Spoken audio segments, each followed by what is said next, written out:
Hi everybody, welcome back to Royal Fair Farm. Today I'm going to be starting sweet potato slips from sweet potatoes. And these sweet potato slips we're going to use to plant in our garden for the Johnny Appleseed Organic Gardening Competition sweet potato category. We're going to try to grow the biggest sweet potato we've ever grown. We grew some pretty big sweet potatoes last year. What I'm going to be doing is starting these sweet potato slips like I normally do.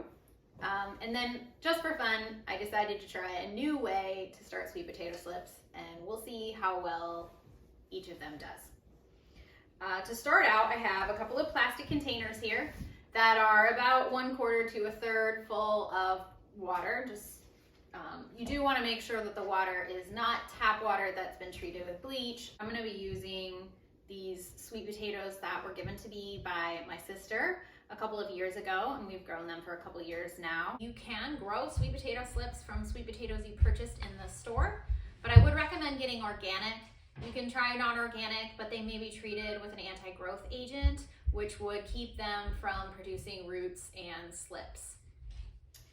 So for the way that I've been doing it the last couple of years, what you do is you take the sweet potato and you want to try to figure out from the sweet potato which end is the pointy end and which end is the larger blunt end.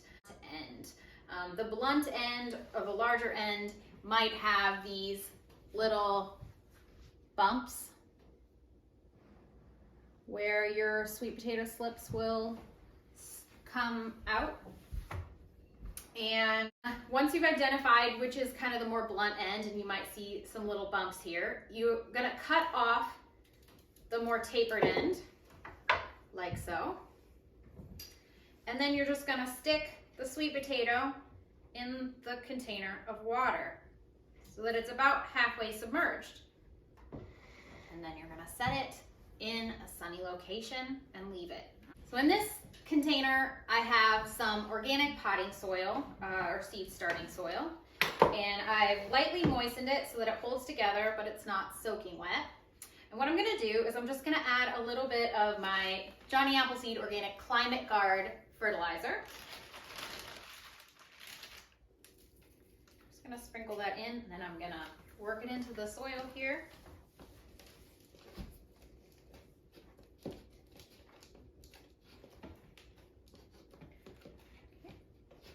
This fertilizer is great for sweet potatoes because it's very balanced. And then I have just these tiny little sweet potatoes we saved from the ones we grew this year.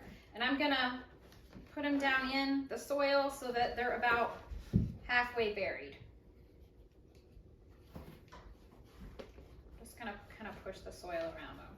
Okay, and then same thing. I'm just gonna put them in a sunny location and we'll see what happens. All right. Tune in a couple of weeks and I'll show you the progress that our sweet potato slips have made.